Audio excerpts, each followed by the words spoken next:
Most children are in school for more than half of the year, and teachers are beside them through it all. They're responsible for educating tomorrow's leaders, and some teachers go even beyond that. In this episode of Stitch, we'll get to know some of those teachers. Thanks for joining us. I'm Aaron Baker. First up in Florida, teachers got an opportunity to feel their best from the inside out. WPBF's Angela Rosier tells us more. Well, Dress for Success Palm Beaches is all about empowering women and making them feel good about themselves. Today, that's exactly what they accomplished. Nice to meet you. Come on in. Let me let you get comfortable. After the pandemic, we felt that a lot of teachers were struggling to go back into the workforce. So we decided that we would help them to feel good about themselves. So we wanted to dress them from the inside out. I'm simple that way. I like basic colors.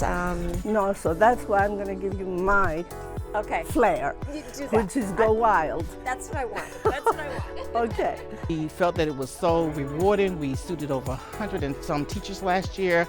So we said, let's continue this program. So they will be meeting with the stylists, and the stylists will help them to find that outfit for their first day back to school. Let's go to the mirror. Feel like a model, trying, looking for new things, It was just a great experience. It's like shopping with a group of friends.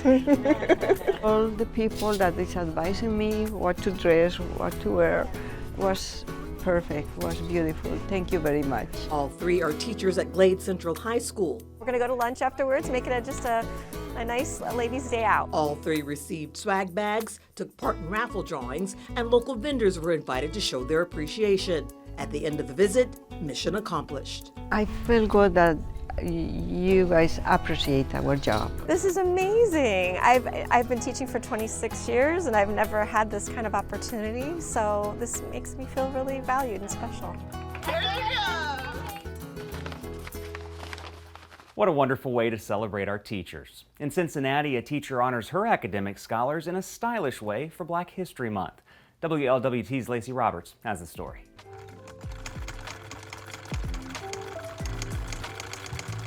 February is Black History Month, and there are plenty of ways to celebrate all month long, but one local teacher decided to celebrate her scholars with free haircuts. Sylvia Bernal is a third grade teacher at Horizon Science Academy and decided to celebrate her scholar students with an event. This is for students excelling above their class in their schoolwork and behavior, like third grader Kendall Means, who says his favorite subjects are reading and spelling. Bernal says celebrating the kids this way also gives them a chance to have someone to look up to that looks like them. That's where Danny the barber comes in. He says he started from humble beginnings in schools and says events like this give him a chance to be a mentor and friend, all while helping them feel good about themselves. I was going to schools cutting whole classrooms, because I was taught that, the energy, the good energy you put into the universe, it comes back 10 times over, so I understood that. I think that is very great that he would be a mentor and come to our school and give those opportunities and give these students something that they are lacking or something that they can look forward to. So with our target being Black History Month, I want them to see Black excellence in rare form. More than 30 students were able to get their fresh cut. Bernal says although not everybody needed one, it's the thought that counts. Ms. Bernal was able to uplift her students and her community. Next in Omaha, KETV's Cal Larson brings us a teacher honored for her special program that prepares students for success after graduation.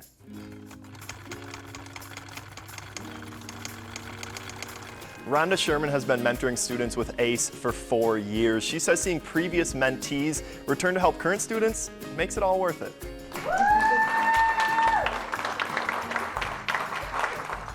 I'm overwhelmed. I'm excited and I'm humbled. Benson High teacher Rhonda Sherman has been an educator for 32 years. I love my students. I love the staff. I love helping kids find their path to college or for a career or to a job. It's just what I like to do. Because of her work as a mentor, Sherman was given a surprise designation. Today, we are giving you an award as our outstanding school champion for 2023. Congratulations.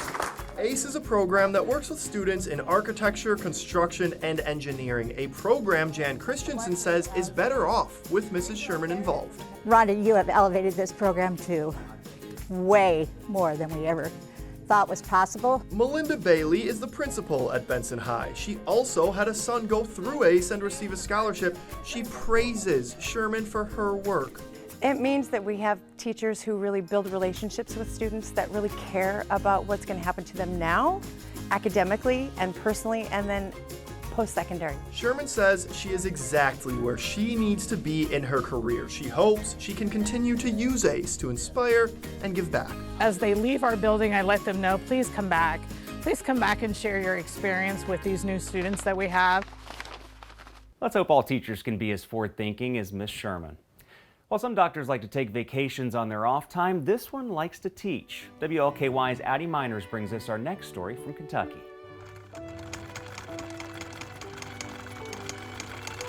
On most weekdays, you can find Greg Ciliberti wearing a white coat with a stethoscope.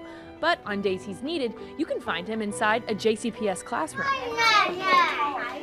Actually, I'm a primary care physician. I practice 4 mornings a week, so I'm semi-retired, part-time, and I use my Fridays to do the substitute teaching. That was my favorite part. Dr. Ciliberti started subbing on Fridays of this year after hearing the district was short on teachers. I thought it'd be a good way to give back to the community. I was actually educated in the Jefferson County Public School system, and I thought it did a very good job for me.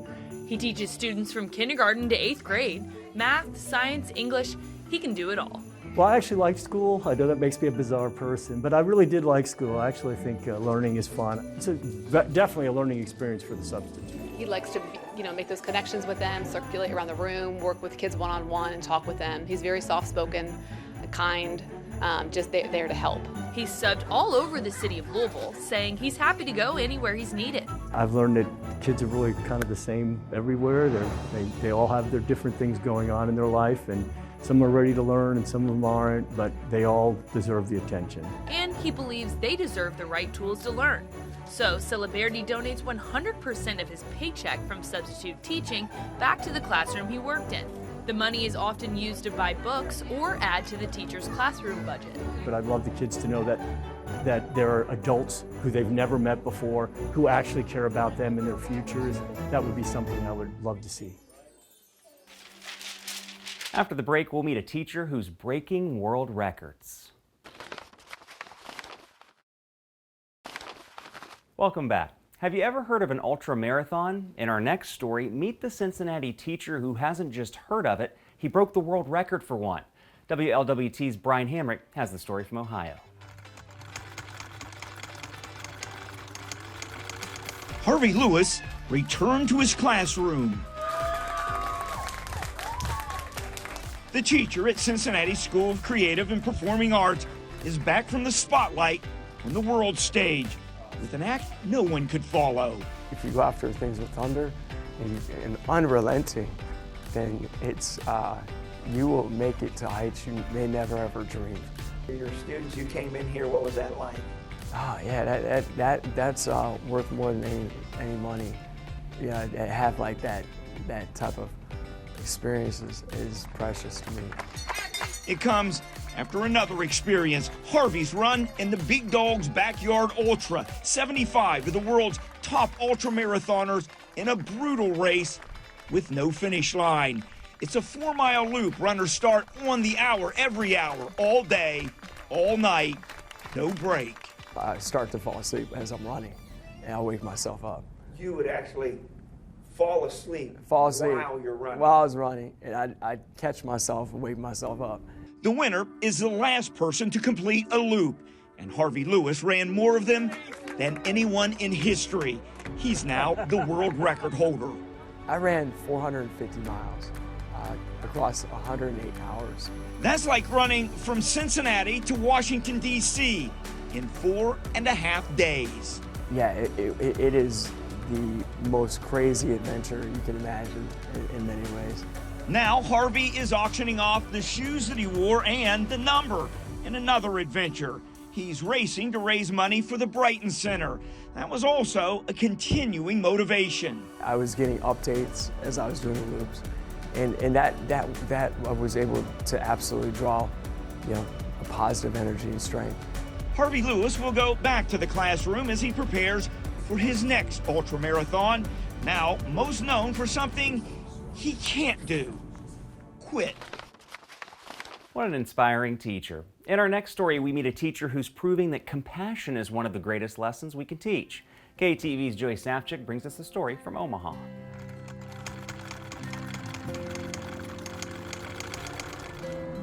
Two dressers and a bed, and I believe there's some shelves. Second grade teacher Elizabeth Ruffel is on a one-woman mission. It's taking up half my garage. That's okay. She's collecting furniture for Ukrainians resettling in Omaha, including a family arriving. These families are coming with nothing. Mattresses, dressers, dishes, ordinary objects families fled Ukraine without. It's a big passion of mine that brings me joy, is when I can help someone, and it's not a hard thing to do. It is time consuming, but Ruffel doesn't seem to mind. Dry erase board so I can write sounds. In fact, she's also putting 26 years worth of teaching material to good use. They said, oh yeah, we would love to have people to help tutor. Once or twice a week, she helps Ukrainian women learn English for free. Just to function in daily life, they need some of the basics. When they do go to the grocery store, how do I ask for help? Ruffel doesn't speak Ukrainian. She relies on modern translation tech or good old-fashioned pictures. I think it's important for us to know that there's a great need. And Ruffel says the learning is a two-way street. She wakes up each morning and looks for the latest news from Ukraine. It's very important for us to be aware of what is happening in the world. And the world suddenly shrinks in times of need. It's important for us to know who is in our community. It's clear to see what an impact it makes when our differences are celebrated. That could also be said for the unlikely students in our next story. WCVB's Erica Tarantel has the details about teachers who refuse to leave students behind.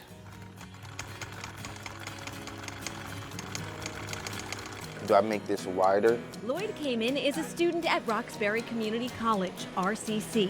He's studying to be a computer engineer. He'll be the first to tell you it took him a couple tries to find his focus. Before I did psychology, other one I was like liberal arts.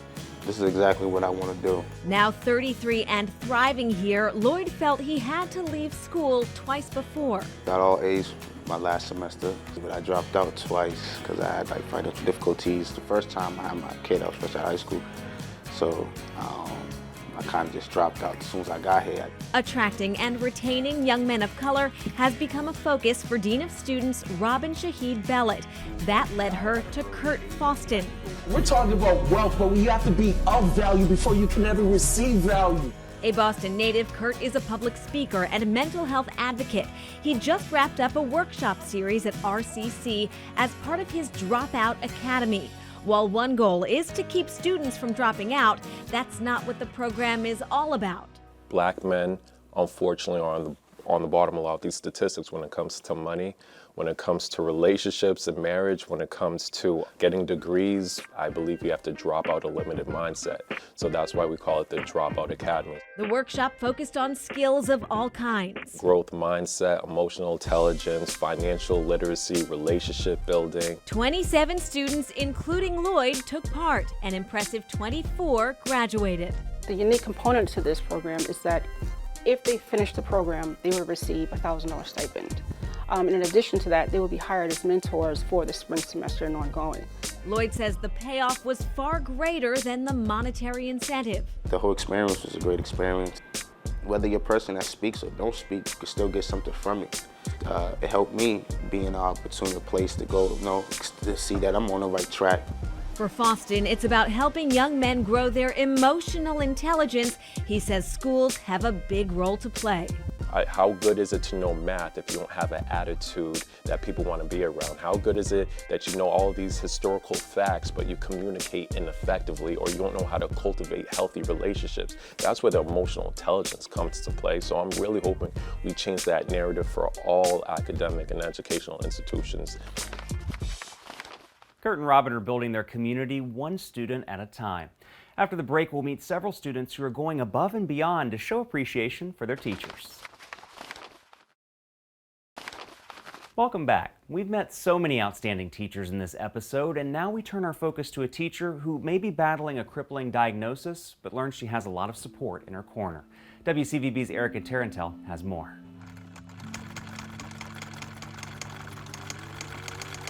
Belinda Paul has a caseload of about 70 students at Daly Middle School in Lowell. I think she got it. You'd never know it, considering the personal attention she gives each child. What color is it? Brown. Brown. A speech and language pathologist, Belinda works with students who have severe communication needs. I work in areas such as language, stuttering. I work with kids with autism. It's a job she loves. And it's very exciting when you can help somebody communicate. And communication is just the basic human necessity, to get your wants and needs met, to be able to talk with others and connect. And that's why she's still here working with kids despite receiving a devastating diagnosis several months ago. Belinda, who's also a mother of 3, has ALS, a disease that eventually robs a person of their ability to speak, to move. Fellow teacher Bob Young calls Belinda an inspiration. Following her diagnosis, she immediately emailed that she had no plans to slow down with her students. She said that she wants to be in the building. It makes her happy to see her friends and work with the kids and everything, and she does a great job with them. You found a good word? Can you play it for me? Nice. Bob has since set up a GoFundMe effort to help with what he knows will be huge expenses for Belinda and her family. Modifications to her home that she's going to eventually need with ramps and communication devices as this disease unfortunately progresses. Bob has just been my guardian angel, and just the whole team here has rallied around me. Green, it's round, it's medium. Is it okay if we feel that? Belinda says she is hopeful. With recent ALS drug breakthroughs, she draws strength from her family, friends, and yes, students. And these kids just give me hope. When I'm here, I can forget about my troubles, and I like working with them. It makes me really happy, so I just want to continue as long as I possibly can. What an amazing teacher. Next, we watch students rally around their beloved cafeteria manager to celebrate a major milestone. Let's go down to Oklahoma, where Patrina Adger of KOCO has the story.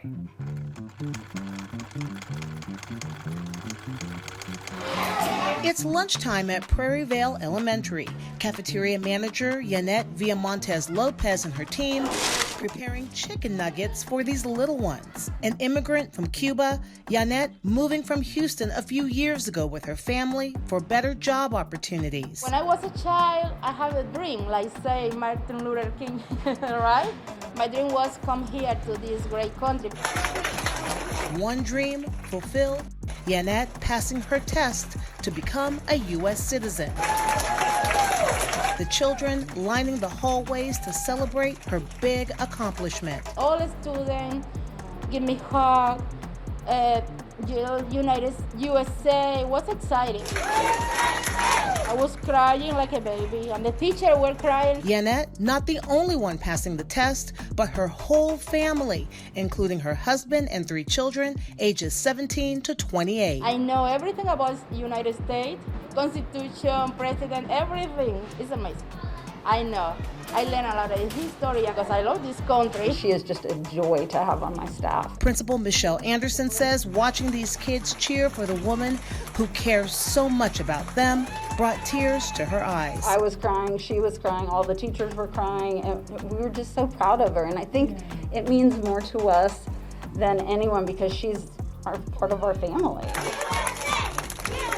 Yanette encouraging everyone to go after their dream, no matter how hard it may be.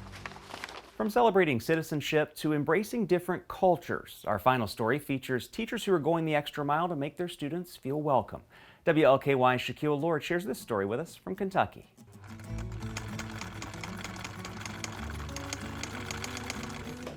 Inside Knight Middle School, first-year ESL teacher Benjamin Moore has been working hard to teach Spanish to his peers. ¿Cómo fue tu semana? This class is for teachers to learn the basics of Espanol. It's done so they can more easily communicate with a growing population of their students. As I was here and interacting with students, I noticed that so many students go their whole day and just never speak to an adult.